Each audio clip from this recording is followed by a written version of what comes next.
Good evening, everybody, Smith Family Fam and Paul and Balker's fam. Tonight, we actually have a very special treat. We are going to be talking to the co-authors of Magpie Training, Blackfeather Mystery School Book 1. And actually, if you see at the bottom, we can actually meet the authors this coming Saturday, 1 p.m. at the Crystal Fox. I'm going to bring up Irene and Kane. Hello. So I'm actually going to drop down. You guys can introduce yourselves, and we'll get into a little bit of the book. Yeah, absolutely. Sure. So, hi, my name is Irene Glass. I'm a longtime teacher of metaphysics in the Mid-Atlantic community.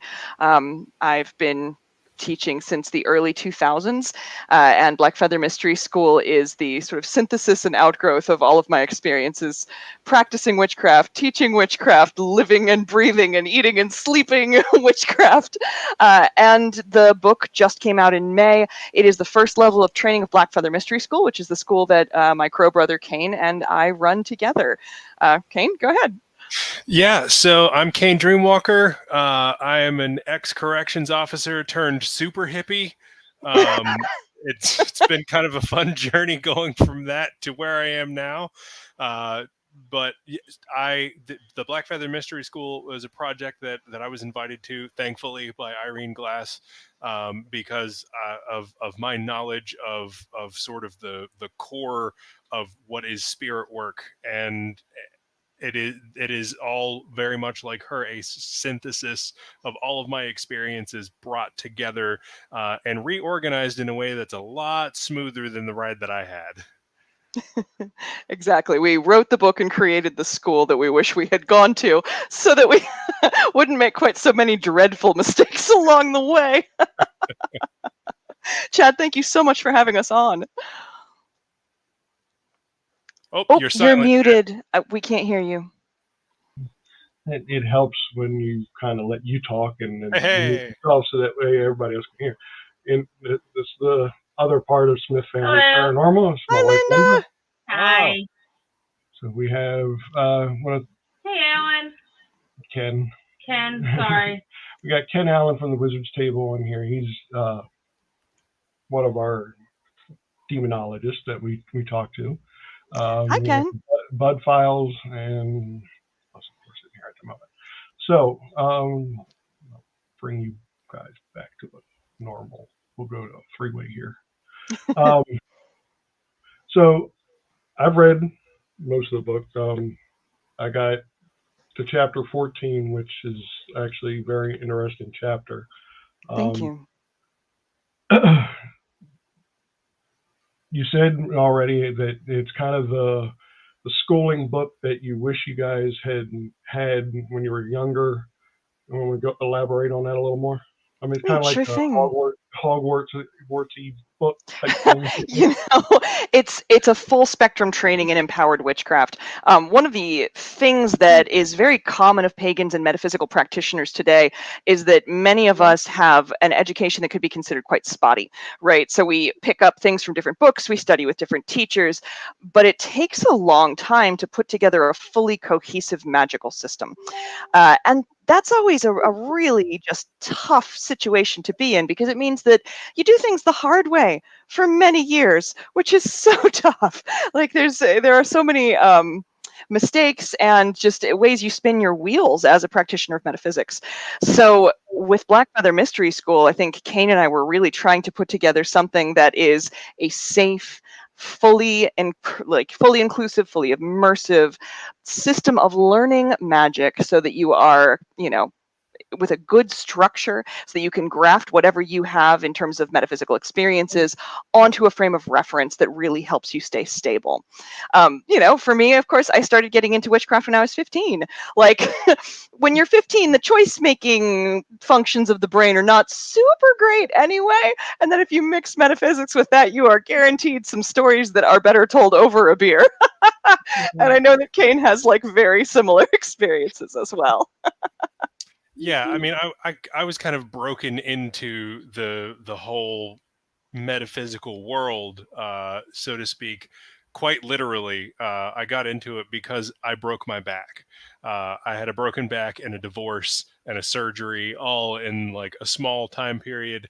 And so I was just kind of along for the ride for a long time, and following the advice of whomever I could find to give it whatever books that I could read, whatever little classes that I could sign up for, and whatever the spirits were telling me to do. And there were definitely plenty of moments that I could look back on now and be like, oh yeah, this is why we teach consent really really hard in our classes. So yeah, it's been kind of a wild ride getting to where I am, and this is definitely our attempt at making witchcraft and spirit work more accessible, and making it so that there are a little bit less bumps and bruises along the way. Very nice. One of the things I noticed is that after every chapter, you have a little bit of homework. That's right.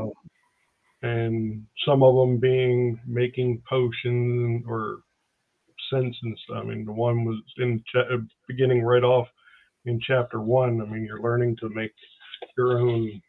Yes, mixing up oils. Yeah. Which this weekend we'll be picking up some of the ingredients and trying that. Because we will be coming to your thing on Saturday.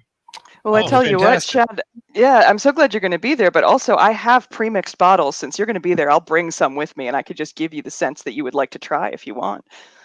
We will definitely look a couple of them. Yeah, you got it. I'll bring them along.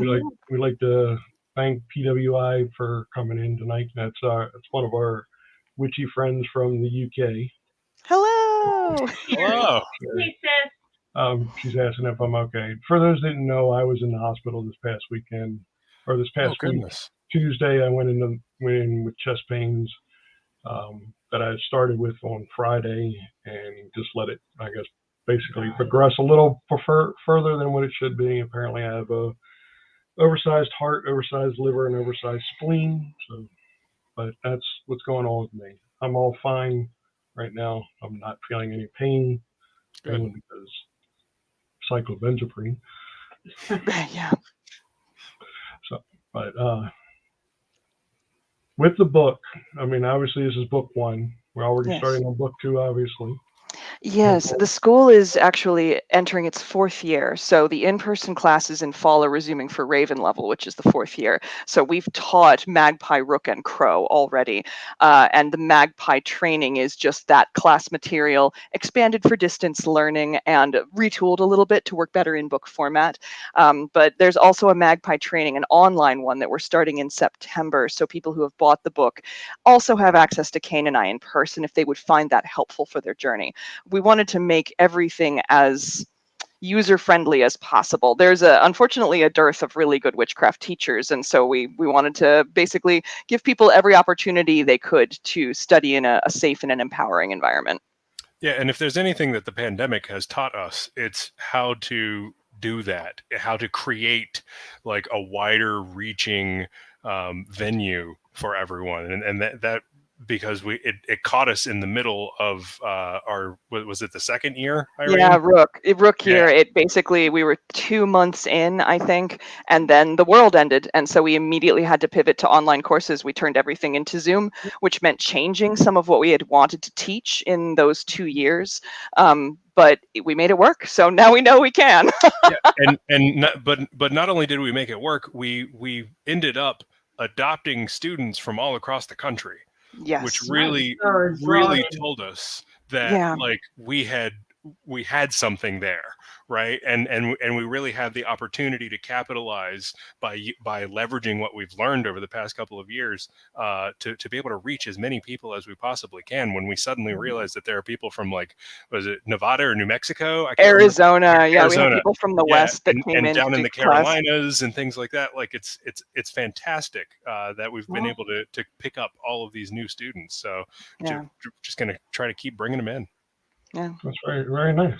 I mean, the pandemic didn't do well for a lot of them. She took online classes to become a nurse. And, Oh, wow. And I we started in class. started for But 2 weeks in class, and then all of a sudden, nope. Yeah. No, I mean, I always think of it as like the world just ended, like everything. it Oh, I'm so sorry, Linda. That must have been really hard.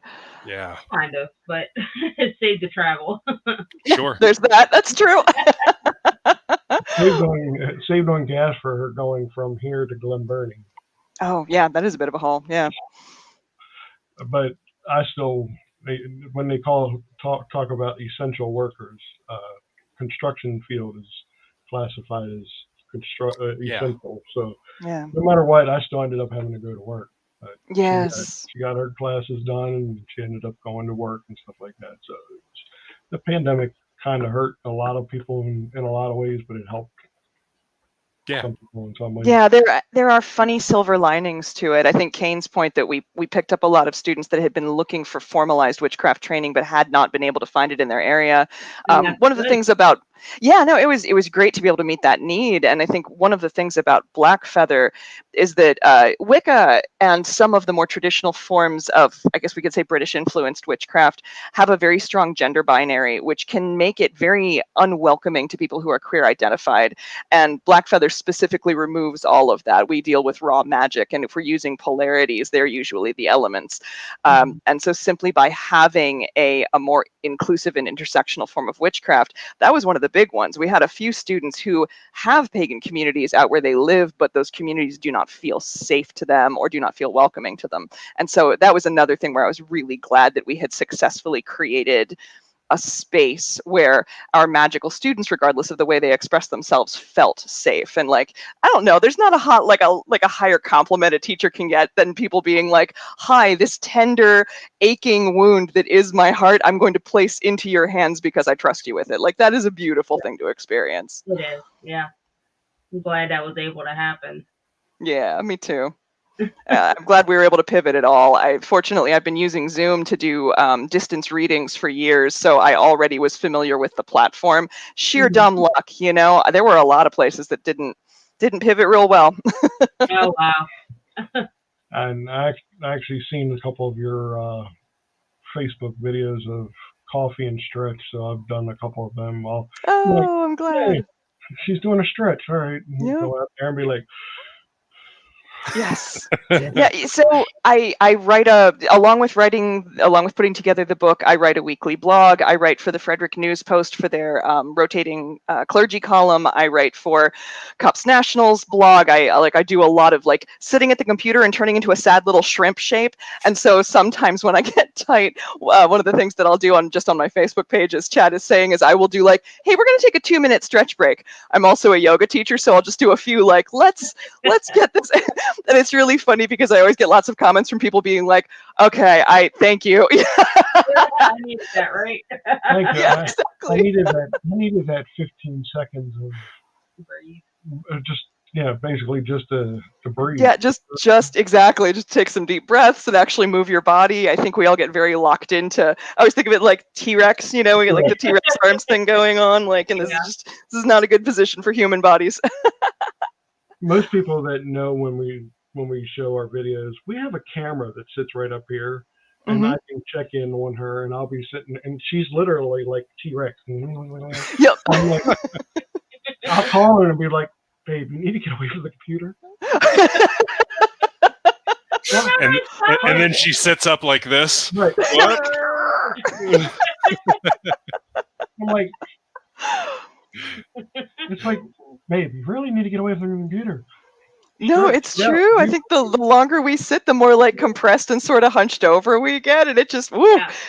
I think that day I'd spent the morning getting a calendar and a whole lot of events listings up for Frederick Cups, which is a pagan organization that I am the president of. It was like the next 6 months worth of material. Like I'd just been there all morning and was like, most recent video was me having that moment of, of my internal Chad being like, dude, leave the computer. Yeah. Computers are why I'm never going to run out of business. Yes. Because I'm a Caine is a massage therapist. So I spend 8 hours a day taking people like that and just cranking them back into their normal position. I think I might need to come see you. He's Feel real free. good. Yeah. Caine is Yeah. excellent. Maybe When she stretch can't me this stretch it way, out, maybe I it's think me this that she way will- calls. Yes. Yeah, no, I see Caine when I've screwed up my body, and as a yoga teacher, I'm pretty good at my body. But Yeah. there's sometimes you need a professional and one that's got Caine's pretty strong. So especially if you need someone who can really get in there, he's a really great choice as a massage Gotta bring therapist. the old elbow. The elbow grease, yeah. Okay, so Oh, back to right, the we're book. talking about the book. Sorry. Back to the book. We're used to that. It's okay. We go off on tangents all the time. It's part of our ADHD. We just like squirrel. Out of all the chapters in the book, book one, because obviously you're already on book 4, but apparently, what is your favorite chapter so far? Oh man, Sorry, go ahead, Caine. I was just gonna say, so for me, right out of the bat is chapter 1. Chapter 1 is my personal favorite because I feel like it sets the tone for what we want to accomplish by the end of the year. We spend chapter 1 beginning the practice of building yourself. And that is the focus of book 1. Book 1 is the foundation, the literal foundation for you and your spiritual practice. And when we open that up by teaching you a grounding, centering, shielding, and self-blessing routine that we want you doing every single day, that, in my opinion, is my favorite simply because of that, because of the way it truly sets the tone for what we want you to be doing, and which is focusing on you. That whole year is about you and about breaking away from all of the bullshit that gets like implanted in your head that you are not enough, that you are not good, that you don't deserve whatever. Yeah.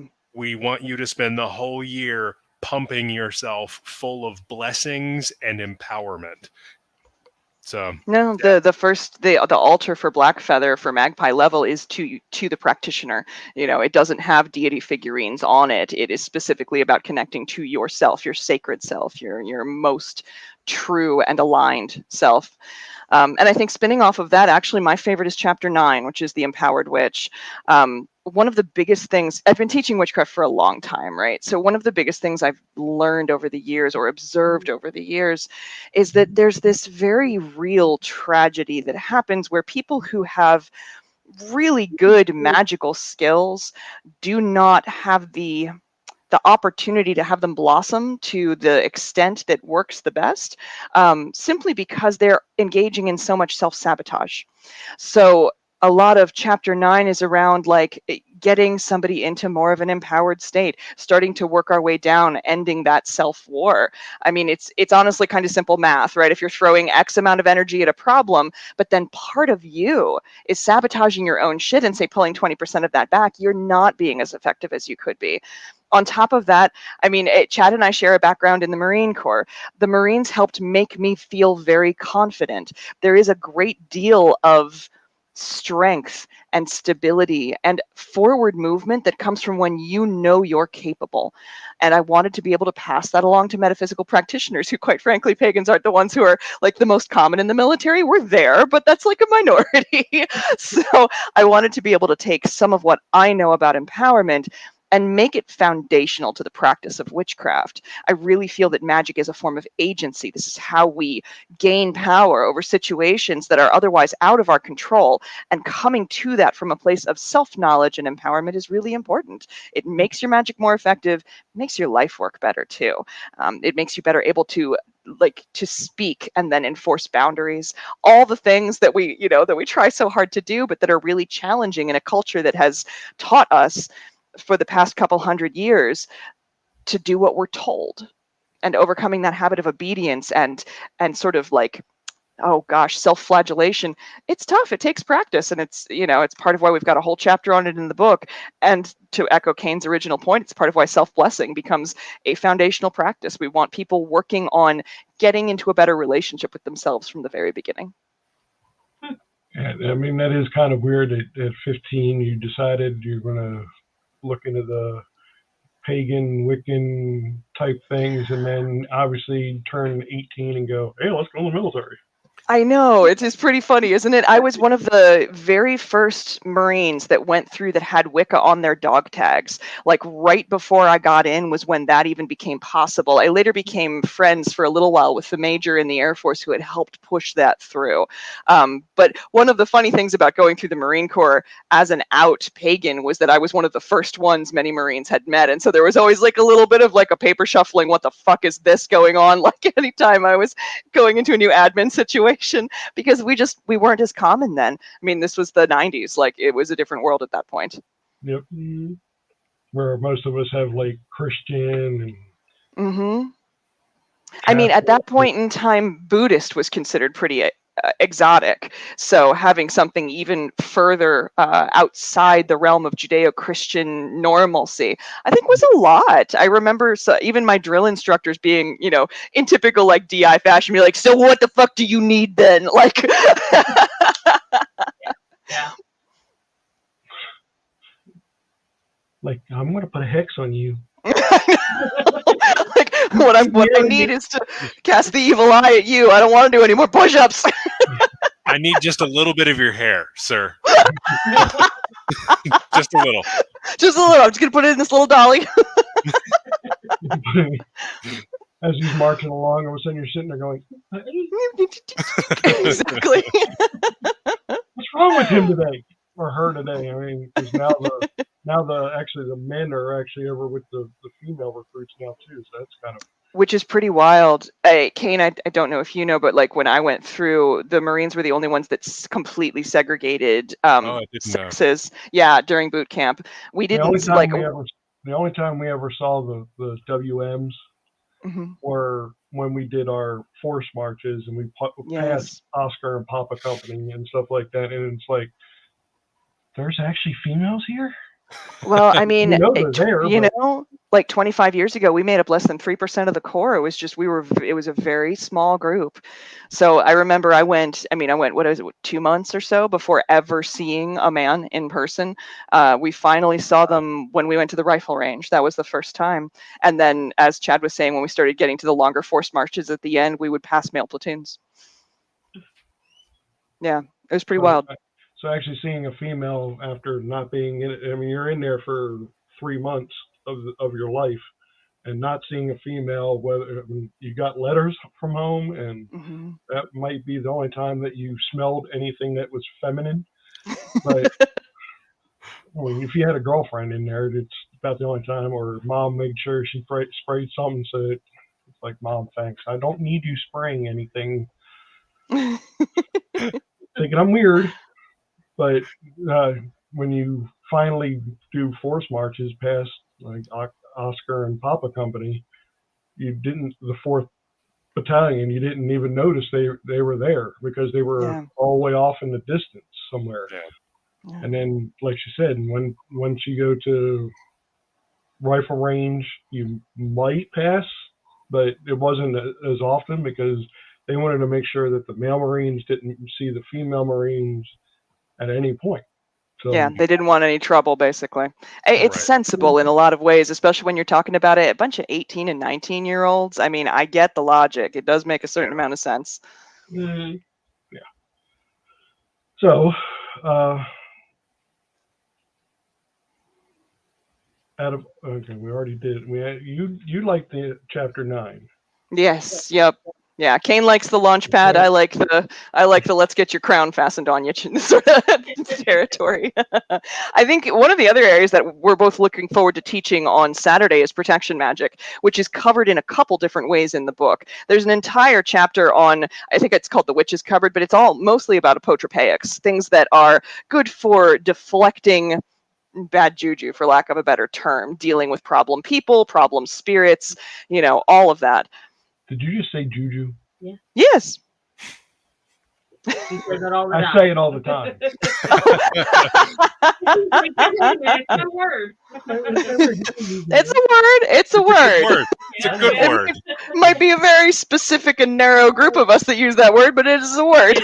Well, because we have on the Bald and Bonkers network we do a thing called the Inner Quartz, and one of the things we were talking about is protection spell or protection crystals and stuff like that.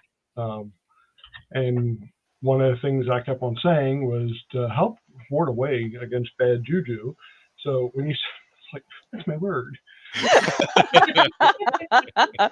I mean, it's a good term and it's a good sort of catch-all because when we're talking about discordant energy, it can come from a lot of different places. So being able to just be like, it's almost like the generalized bad vibes of all kinds, because of course, discordant energy can come from the dead, it can come from the gods, it can come from the land spirits, it can come from living human beings who are having a bad fucking day, it can come from other practitioners. So, I think I like good and bad juju as being like, this is the general term for all of that energy stuff. Right, absolutely. No, makes sense.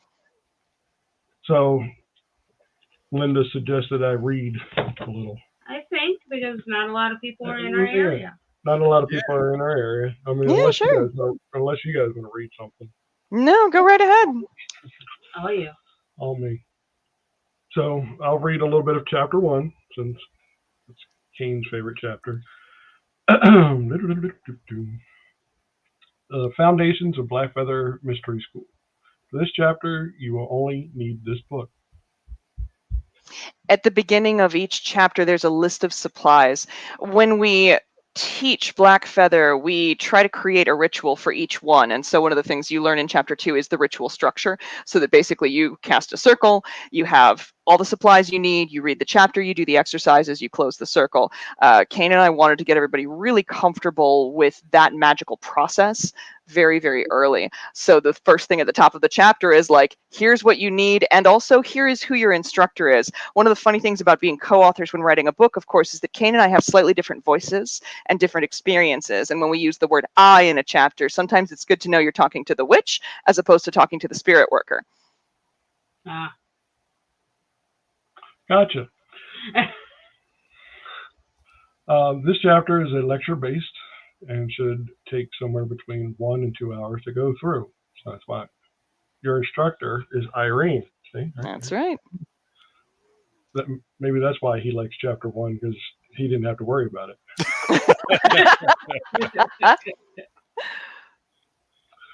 Welcome and well meet. The Blackfeather Mystery School is a foundational full-spectrum training in empowered witchcraft developed through the collaboration of a mystic witch, Irene. Hello. Kind of hide the point, and a spirit worker, Caine. This training is focused on reducing self-sabotage while providing a solid grounding in magical theory, dedicated or devotional practices, mysticism, spellcasting, ritual work, beginning spirit work, journal work, and much more. This mystery school is a synthesis and overgrowth of over 20 years in the art and practice of witchcraft, and threads the needle between the structural and the traditional witchcraft and the freedom of mysticism. Blackfeather is designed to create a safe, strong structure for the cultivation of mystical experiences for personal growth. We're developing techniques that come from witchcraft, Wicca, spirit work, personal experience, and gnosis. Gnosis. Yeah, the G is not usually pronounced. Okay. Gnosis, contact, and the knowledge of spiritual mysteries. And then it breaks down into the empowered witchcraft, diverse toolbook, applying structure, and such like that. But that is a brief little read from chapter 1. For those that will be coming on Saturday, reading at the bottom, also in the description on our YouTube is a link that if you'd like to purchase Irene and Kaine's book, it's on there. It's audiobook, and it's also a paperback. Yep, it's a paperback and an electronic version, and it's available on sort of all your major booksellers. So wherever you like to go, bookshop.org, Amazon, Barnes & Noble, it's on all of them. And then also, please support your local metaphysical store. They sell them too. Crystal Fox has them.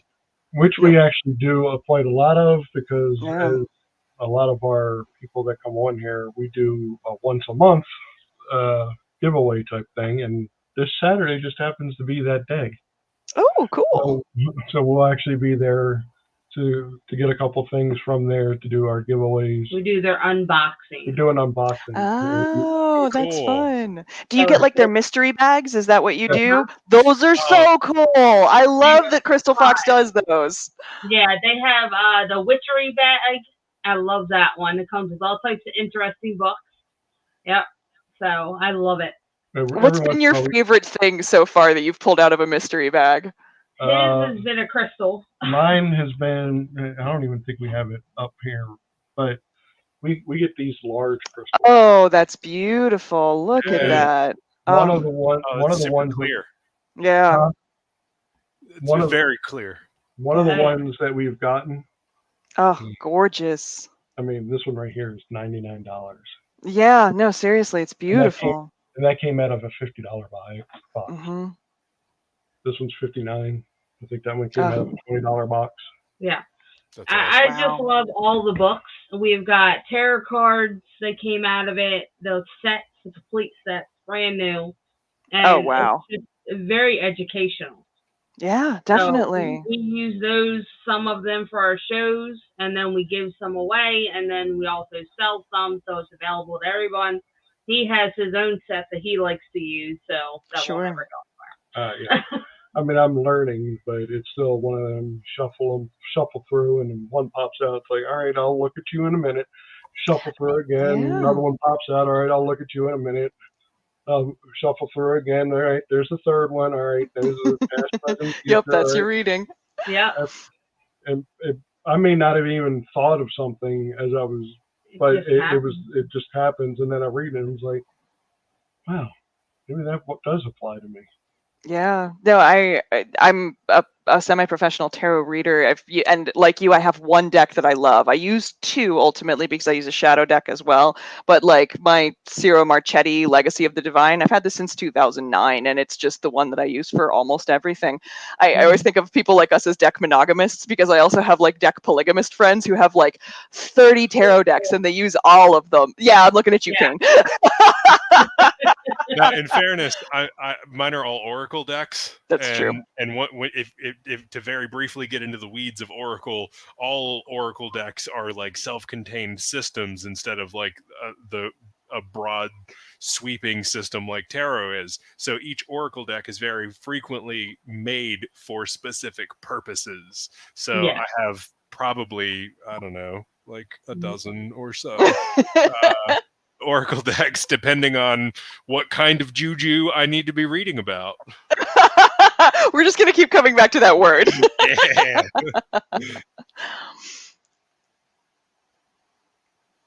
Myself again. We are actually going to have ours signed just for us, but we are going to be purchasing another maybe one or two when we're there. Thank you. We're going to have them signed by you guys, and what we do on our New Year's Eve party type thing is we don't go out. Mm-hmm. I'll be in 50 coming October, and she's 40, and I don't like the whole party. okay, she's 80. Yeah, amateur night is no fun. She's 29 with 11 years of experience.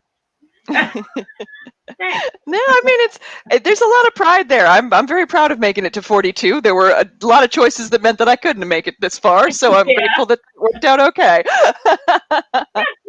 Yes. And the fact that it's the all-encompassing universal number. Yes, the answer to life, the universe, and everything. I was very excited to turn 42. This is my my goodbye and thanks for all the fish year.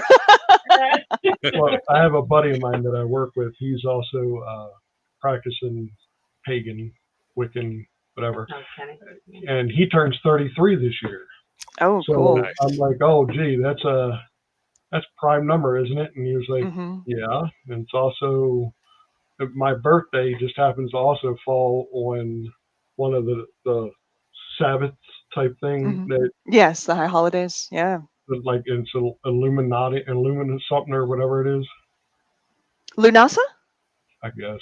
It's Yeah. So is he an August baby? Do you know? He's August 1st. August 1st. Yep, that's Lunasa. That's the first of our harvest holidays. That's a big year for him. A prime number and a high holiday birthday. That's real cool. Yeah, he was like, yeah, and I don't plan on being at work. And I'm like, you'll be at work. He needs it. Yeah, he'll be there. Apparently on Twitch, we've got 2 new followers. Woohoo! Hello. Nice. Not sure who, but It tells you in the bracket. CD Death 420 and Fowler F. Yeah. Fowler F.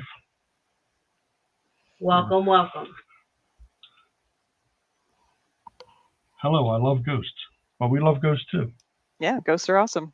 We have an entire house full. Yep. Literally. No, same. I just this past winter I bought a farmhouse that was built in the 1880s that I've been going through the process of restoring, and it's been really fun. The ghosts here are wonderful. It's been really nice to live in a haunted house again. I love it. She's actually playing. If you watch her on her Facebook, she's actually playing this old house, the home edition. Yes, I am. Well, when I first bought the place, I was like, I don't know if everybody's going to want to hear about like all of our work in terms of restoring the property. And so I put up sort of a test post being like, hey, does anybody want to be on a filter for this? And like 400 people commented like, oh, I want it. And I'm like, fine, fuck it. Everybody's getting this old house, the home game. I like, if it's 400 people, I'm not building that filter. I was going to do it for like 30. Like if only 30 people wanted to be like, and then what happened when you pulled down the wallpaper? Like then I would have made it much fun. But it seems like everyone has fun with it. Like I think we all love before and afters too. Yeah. That's a lot of fun to see, and it's been wonderful to bring this house back to life. She's a beautiful old house. That's exactly what we're doing here. It's amazing. Yeah. This is actually my 3rd house to remodel. Oh, wow. That's awesome. I did a few growing up with my father and my brother. We had karate, so the house was our punching bag when we first moved in. He's like, come at it. I was like, okay. That's really funny. Yeah, exactly. Like you can put holes in the wall. My brother being as tiny as he is, there's one sheetrock there, beams, and he goes straight through it. Oh my gosh. Thank God he took all the electric out. Because he went literally straight. Like, all right, cool. Oh my gosh. So remodeling a house is a lot of memories and it's a lot of education. Yes, I've learned a lot, and there is more to come. Of course. So, those that don't know Irene on Facebook, if you go on her Facebook and you look at it, tell them about your circle of. Sure thing. So the thing that drew me to this house, I was on Zillow wasting time because I was procrastinating writing a blog. And I don't actually mess around there very often, but I thought, oh, I'll just look and see what's available in my area. And I saw a listing for this beautiful old farmhouse. And then there was something in the description. It said a Stonehenge replica. And I was like, I'm sorry, you have a what at that house? So I pulled up the photos and I have a stone circle here with stone menhirs. So it's not a Stonehenge replica, right? It doesn't have the T, like the Tor shape, but it is standing stones in a circle. The tallest one's about 16 feet tall. All of them are over 10 feet tall. They're really big. The circle is 40 feet across. So it's a wonderful house to have if you're a witch.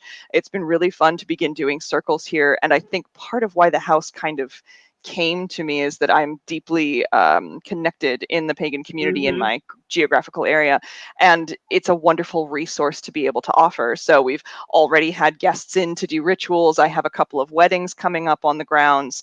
It's a beautiful space. Yeah, I've got friends that are photographers that are using the site to shoot photos. Like I think that the house and the grounds and the stone circle wanted to be part of a community. And if you want access to like 400 to 500 of the local witches, that's me. Like I'm your useful contact point. Oh. Wow, that's amazing now. That's great. It's a really cool house. You have anything exotic at your house? Oh God, yes. Tell them about your haunted doll collection. I'm sitting beside one of them. So this is Gertrude. Oh.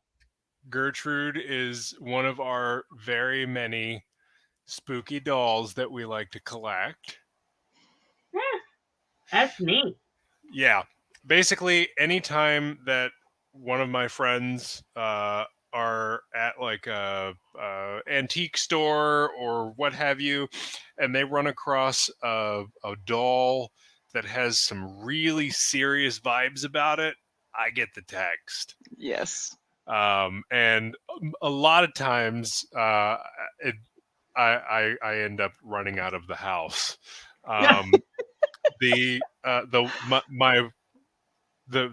My absolute favorite one, if I had to pick, because they're all like my children, is sitting in the back, and I'll go grab her real quick because she just is glorious, and everyone needs to see her.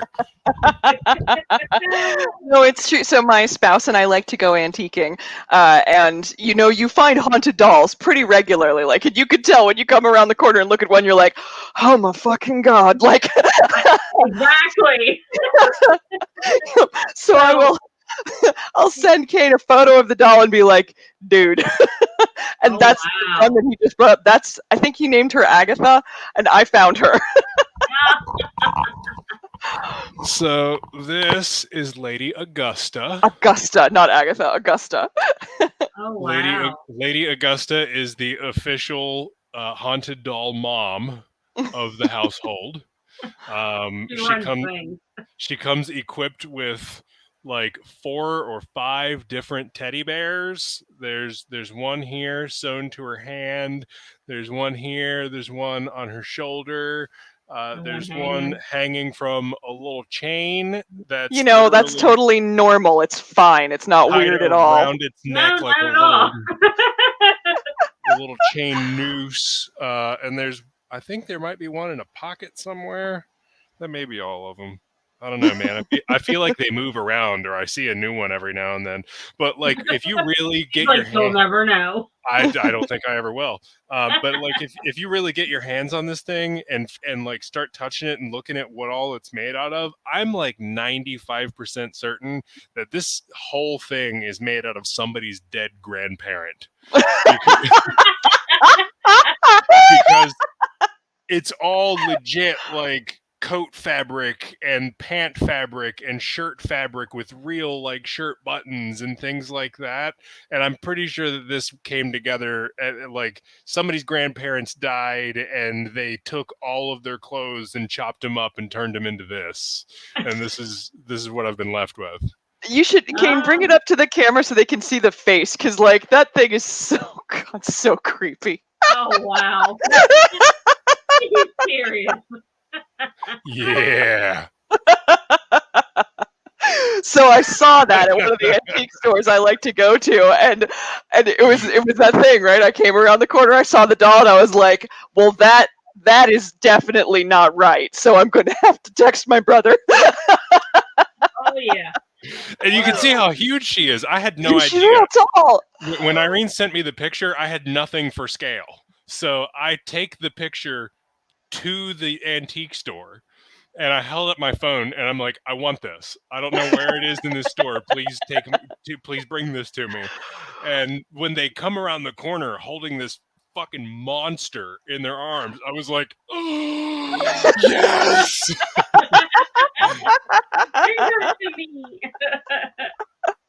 You talk about going to antique stores and finding things. We were over at the Crystal Fox, and there's the 2nd Avenue store right there off of Laurel Fort Meade Road or whatever it is.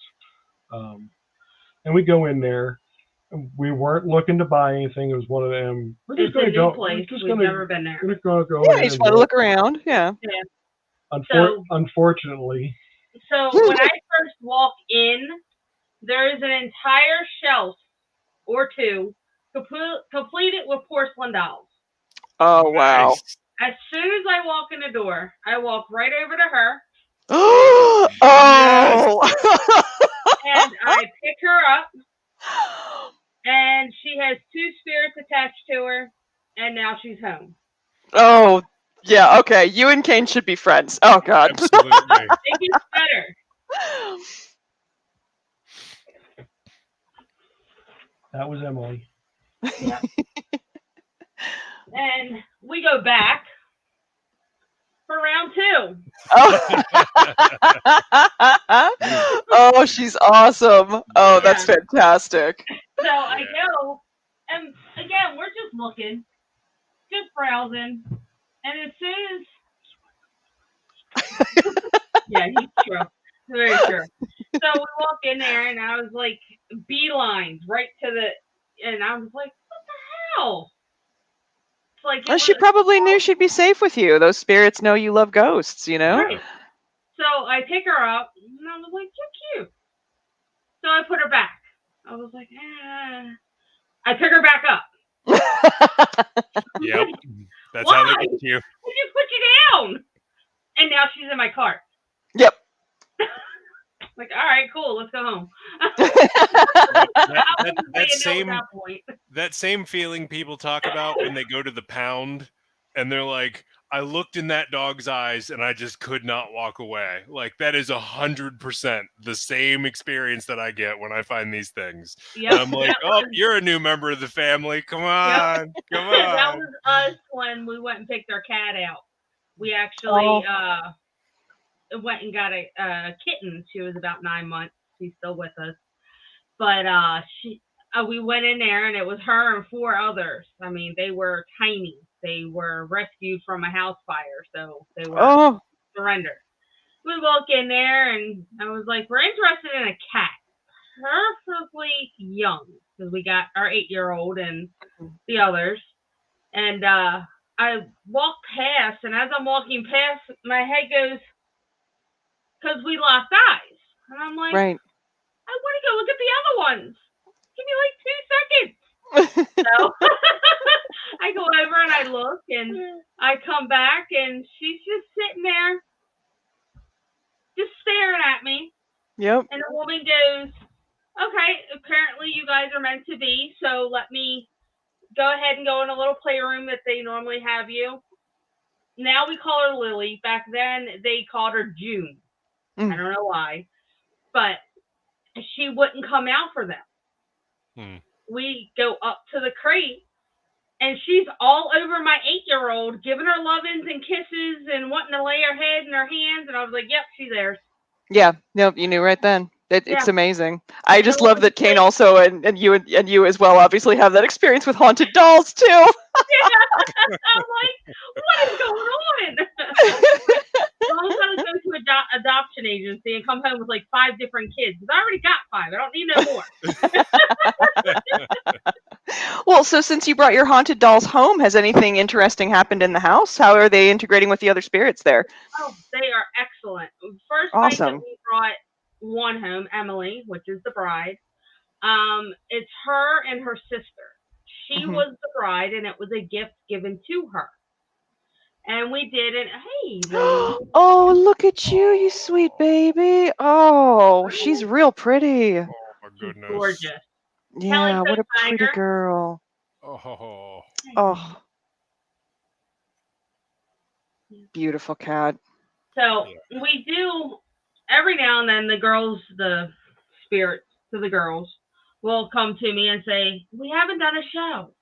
And I'm like, "All right, cool." And they're like, "Well, I want to overnight." I was like, "All right, cool." So we will literally set up wherever we are, and we will put them either on the chair or wherever they're comfortable.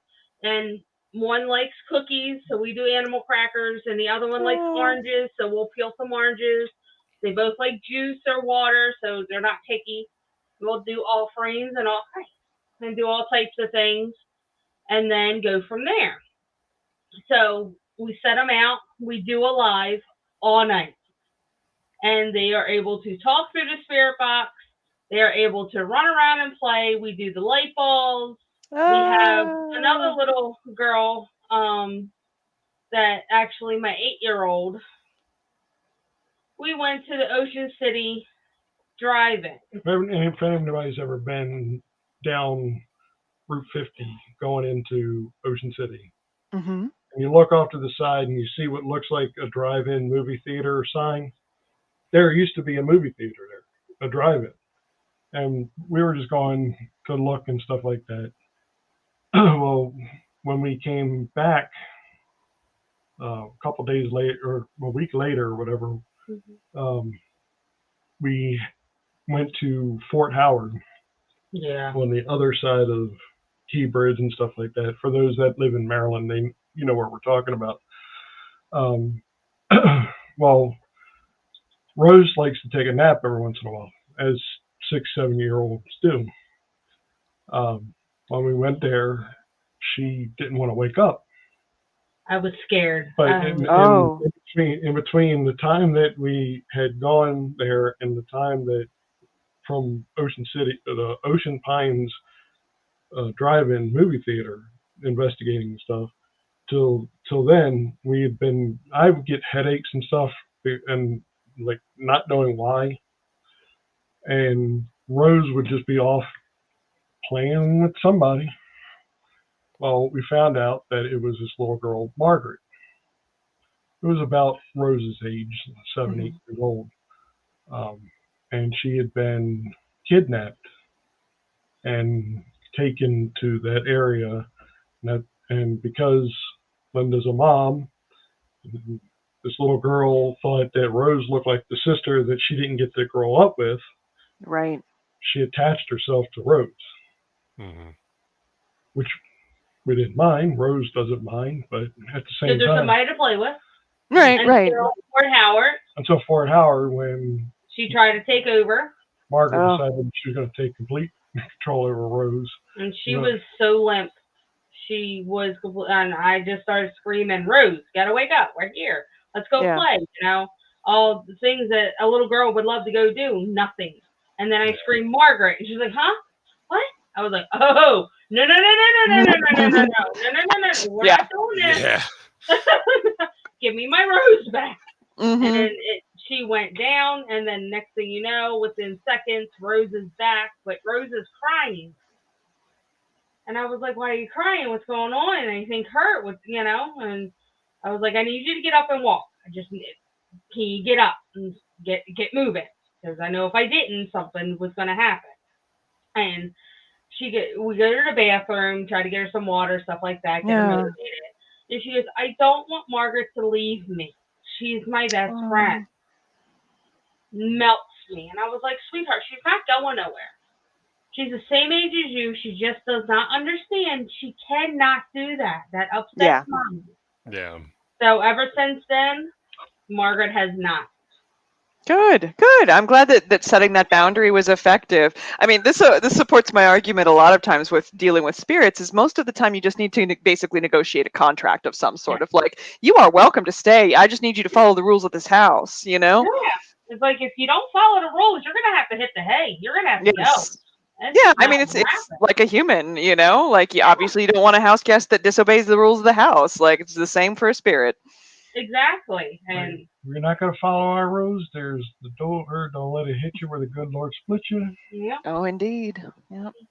Yeah, that's one of the things that I love so much about having brought Augusta into the house, because she really does keep a lot of things kind of settled, because she doesn't like shenanigans very much. Gotcha. So even the fairies kind of tiptoe a little bit around since I brought her into the house. I mean, things still occasionally go awry, as they do. I happen to serve a goddess who's very frequently considered the queen of fairies.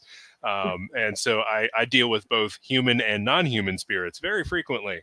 And Augusta is enough of a bulldog that the general energy in this house is just like, okay, we need to listen to what Mom has to say. Mom runs this boat, right? Hang out in the corner and be quiet. Yeah. We definitely have that here. There is, this house is so old, it used to be a plantation. And before Air Road even existed, this entire block was all one property. Wow. So it was all fields. And what we live in now was the servant's home. Okay. So that's really cool. Yeah. So behind us is where the master, or whatever you want to call him, Yeah, plantation owner. yeah, Yeah. lives. And it's gorgeous. It's got a wraparound porch on the second layer. I mean, it's just beautiful. You can see it from our house if you stand out on the side road, but it's just so much history. So when we first moved in, we obviously were exploring the paranormal and wanting to know the truth before we did our YouTube. Yeah. And Right. then we thought, well, other people might want to see this too. This is Yeah, pretty awesome. definitely. So we have a camera out back. We also have them throughout the house for various purposes, because obviously we do live on a dead-end street. Yes, it's quiet, Yeah. but we don't know who's going to wander down. Just safety of the kids when we're not here. And it also freaks people out, the name of the street. Right? Yeah. Sleepy Hollow. They're expecting Ichabod Crane or Oh, that's so funny. Yeah. Nice. So I was sitting there one night just watching out of curiosity. We just kept getting this sensor come up on the camera out back. Well, there was nothing out there. Mhm. Nothing at all. But these little fairies that kept going into the bamboo and out. I was like, what? Wait a minute, what's that? And that was the first time I've ever seen a fairy. So now at night, you could tell that they're there because they light the bamboo up. Mm-hmm. So many of them. It's beautiful, but you don't realize what you have until you start exploring. Just like the spirits here. If you go into the basement, it's the most active of the house. They are not happy. Interesting. You just reminded me of a time where it was really early on. I was just learning. I was just getting to the point where I was like kind of good at playing the didgeridoo, and I've searched and searched. I cannot find these videos anymore. I swear to the gods, the Fae deleted them right off of my Gmail account. But I had some videos of me sitting outside beside a bush at night, and I was playing the didgeridoo. And every time that I would start to play the didgeridoo, multicolored lights would start flickering in the bushes beside me. And that is so cool. And you could see the shit on the video. Yeah. And I quit playing, and my ex, who I was with at the time, was filming me, and she stopped filming me, and I didn't know what was going on, but she starts laughing, and she's like, "Come here, you got to see this." So she showed me the video, and I was like, "Well, shit, let's see if we can get it to happen again." So I went back to the bush, and I sat down, and she started the video up, and I sat there for like a minute and just let the video roll to make sure that there were no lights happening, and then I started playing again, and within like 30 seconds of me playing, there was green light here, red light here, green light here, blue light there. It was so cool. Super cool. It was. Oh yeah. And the weird part about it is our camera at night has night vision on the outside. Yeah. So it was like this light green glow, and I was like, what the hell is this? We got like a nuclear something going on, and then I realized it's night vision. I'm sorry. That is so cool, though. Oh my gosh. So, along with the book, all right, we're here for something. What other projects do you guys have? I know, Irene, you have your band. Caine is in it. Crow. Yeah. Yes. Crow. That's right. So Caine and I are in a pagan music band, folk music band called Kindred Crow. If you like Omnia or Fawn, you will probably like us as well. We are a little bit Celtic, a little bit tribal, lots of hand drums. It's a lot of fun. Along with that, of course, we have this fall's classes of Blackfeather Mystery School starting up. Class starts in September. Those listings are going to go online hopefully this week. I've been trying to get them set up. It's going a little slow. But those classes will start in September. Raven level is available in person only in Frederick. It is for advanced practitioners. We actually do teach. There are some forms of magic that are quite frankly dangerous. So if you're in Raven level, you really need to have your shit together. But Magpie level, we're going to be starting an online training for that. It'll be meeting once a month, and that'll be a really wonderful way to get your your feet firmly grounded on the path if Mhm. you've decided to walk the path of witchcraft. And that So is we've very got that important coming up. first. Yeah. Yeah. Kindred Crow is about halfway through recording our next album, so that'll hopefully come out. I'm hoping for before Yuletide, but we'll see. A lot of it depends on timing. And then, of course, I write my personal website is glasswitchcottage.com, and that's glass with an E. I write a weekly blog there. I offer classes regularly, and I think the big thing I've got coming up that I'm super excited about is that my spouse and I got married this past November, and we're leaving on our honeymoon in about 2 weeks to Iceland, which I am so stoked about. Congrats. Yeah, Thank you. that's awesome. Yeah. Caine, you Yeah, want to add any stuff? Yeah. I mean, everything I do, I'm doing with Irene. Yeah. And I joke with her. She asked me a couple of months ago if my schedule was free one Thursday or whatever, and I was like, "Look, dude, like all of my hobbies involve you. Like, if I'm not at your house, I'm at mine. What? Of course, I'm free. Let's go. Let's do this. Yes. But being in the band is great. You know, we had a great summer. We've toured around a bunch. We hit the New York Ferry Festival and made a ton of cool contacts. And we're really hoping that like next year is going to be wild. We already have a ton of invites to go all over the place. So I'm super looking forward to that. I'm definitely looking forward to this album. The first album we recorded somewhat under duress because our bandmate was very quickly fading from glioblastoma. It's a very, very rare and awful form of cancer, brain cancer. Yeah. So this second album coming out, we have the opportunity to really take our time, and we've been around a little bit longer, and I feel like we've really found our sound finally. And I feel like this next album coming out is just gonna be absolutely killer. And really, it's a heavier album in terms of content than the first one was. The first one's a lot of fun and magic and mirth, and this second one is basically us working through the past 2.5 years and a bandmate death. And Irene, do you mind if I share the name of the album? No, go ahead. The name alone, New Growth and the Axe, should tell you what we're bringing to the table this time around, and it's just going to be a really great experience. Mm-hmm. Very awesome. Very nice. All right. Again, for anybody that is in the Laurel, Fort Meade, Baltimore, Howard County, PG County area, if you want to meet them this Saturday. Yeah, doing a workshop on protection magic. Come say hi. Trying to get fingers to work here, right?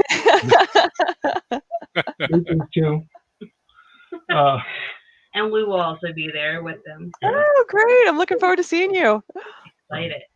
Yeah, it'll be a good time. We're going to talk magic spells. We're going to talk spirits. We're going to talk how to have spirits kick somebody's ass for you. It's great. There you go.